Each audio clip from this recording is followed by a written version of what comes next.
faut que je plonge dans ma mémoire, pour ainsi dire, parce que je suis ancien élève en fait de cette école, et donc la section hôtelière a été créée en 1958. Mais l'école existait déjà. Et les bâtiments dans lesquels vous vous trouvez datent de cette époque et ont donc quand même aussi une certaine classe au niveau de l'architecture. Tout d'abord, vous êtes ici donc dans les restaurants d'application, dans le restaurant Le Grison. Le Grison du nom du fondateur de notre école, donc de l'école hôtelière du Séria. Alors pour qu'une école telle que celle-ci fonctionne, pour que ce restaurant fonctionne, pour que nos élèves puissent acquérir les compétences nécessaires, il faut que nous puissions travailler avec des clients et avec des vrais clients. Donc ça veut dire des clients qui viennent de l'extérieur, des gens qui viennent ici manger sur réservation et qui viennent donc essayer ce que fabriquent nos étudiants et sont servis évidemment par nos élèves. Merci.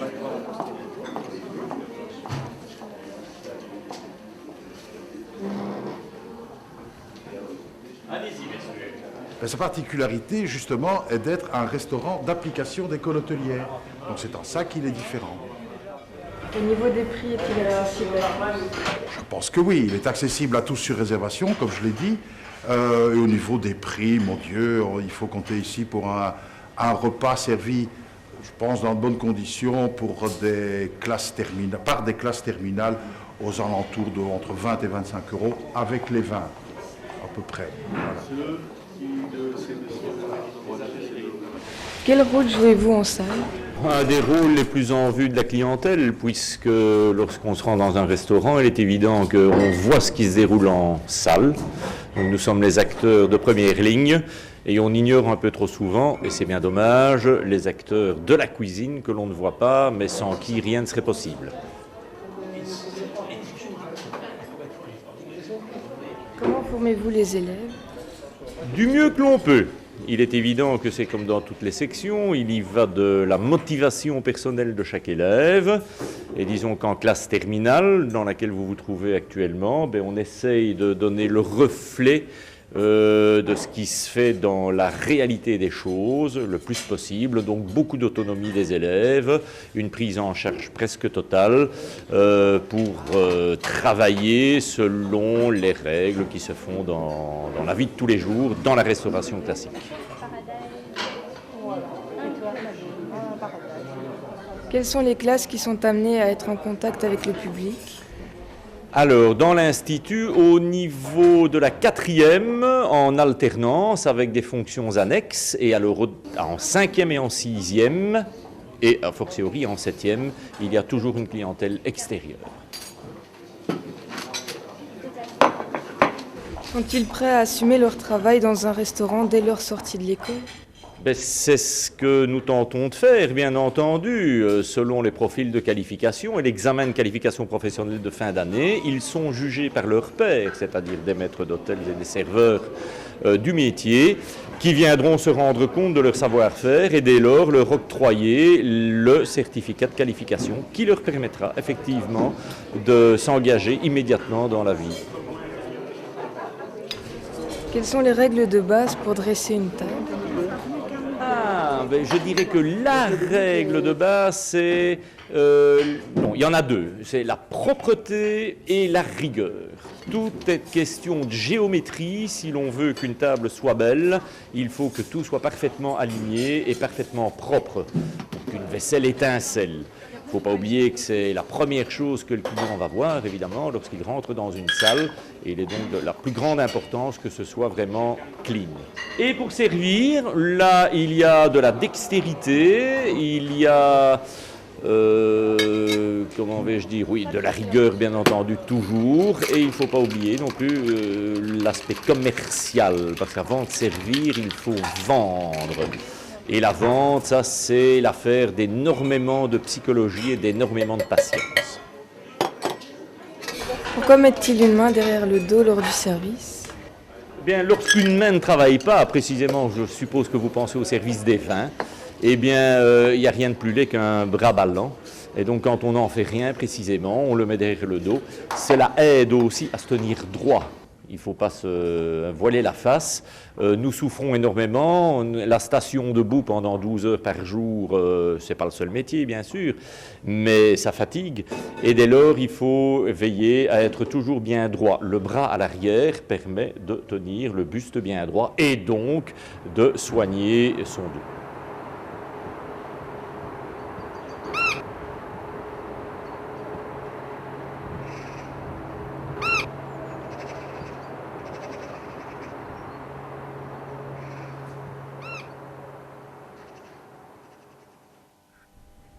Pouvez-vous nous expliquer en quelques mots en quoi consiste votre travail? Mon travail est de réceptionner les vins, les alcools qui rentrent et de les fournir aux différents restaurants, comme en boulangerie, pâtisserie, pour les travaux effectués par les élèves. Comment se passe une dégustation? Une dégustation, on ira voir après dans la salle de dégustation. On a une dégustation un peu plus spéciale chez nous, c'est que c'est une dégustation professionnelle ou pour des élèves pour vraiment apprendre. Ça n'a rien à voir avec les dégustations qui se passent dans le midi de la France quand on descend en vacances, où là c'est pour vendre, ici c'est pour apprendre. Voilà, nous sommes dans la salle de dégustation qui est donnée aux élèves par un professeur d'œnologie, donc pour leur apprendre les différents goûts des vins, leur apprendre les cépages des vins, les accords de vin aimés. Il y a un truc assez fantastique dans cette salle, c'est la lumière, pour que les gens ne puissent pas reconnaître le vin rouge du vin blanc, du rosé. Je vais vous montrer ça.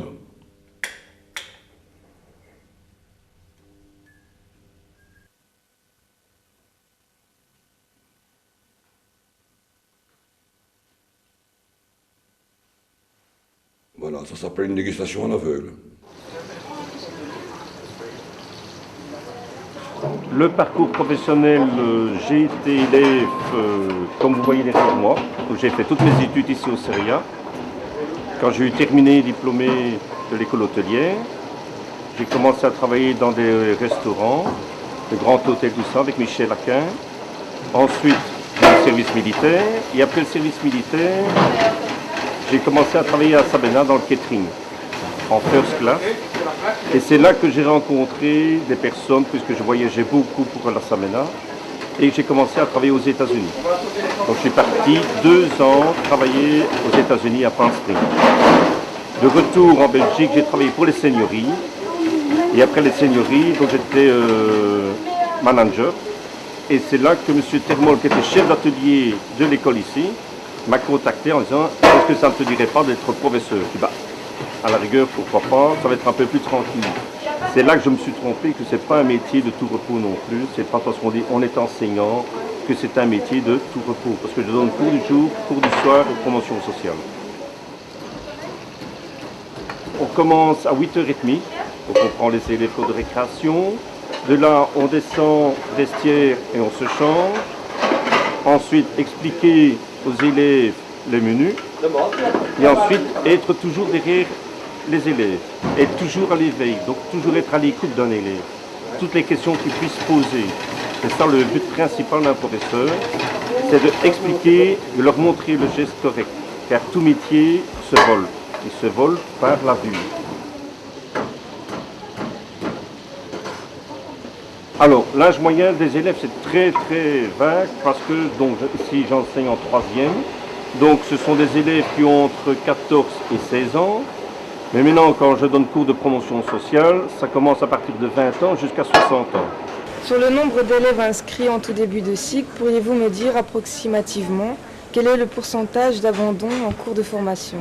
Alors, ça revient à la même chose. Donc, en 3e année, il y a beaucoup de chutes. Pour une raison bien simple, ce n'est pas le professeur qui veut ça. C'est qu'il y a beaucoup d'élèves qui ne savent pas exactement ce qu'ils veulent faire dans la vie. Et quand ils voient qu'il fait chaud et que c'est un métier très dur, c'est un abandon automatique. Donc, c'est-à-dire qu'en général, il reste 1/3 des élèves qui vont arriver en 6e année. Pas par dégoût du métier, mais c'est parce que les élèves se sont dit tout compte fait, la cuisine c'était bien, mais c'est pas ce que je croyais. Et c'est rien que pour ça. À partir de quelle année les élèves doivent-ils suivre des stages? Alors, les stages commencent à partir de la 5e année. Alors, c'est le professeur de stage qui choisit l'endroit, principalement, mais en fonction de l'habitation de l'élève. Donc, si un élève habite Bruxelles, on ne va pas l'envoyer faire ses stages à Ostende. Donc on essaie de le rester dans la région, mais toujours des grandes maisons. Parmi les élèves sortis de l'IEG, en connaissez-vous qui ont la chance d'être engagés dans de grands hôtels ou des restaurants étoilés? Alors j'ai eu le plaisir d'avoir un élève qui a fait une montée fulgurante en restauration. Pour pas citer le nom, c'est Marit, qui a travaillé d'abord comme chez soi Place Roux, donc chez Pierre Winans. Et après ça, il a travaillé avec son papa, qui est le restaurant traiteur Marit, qui se trouve à Lannes et qui est étoilé maintenant.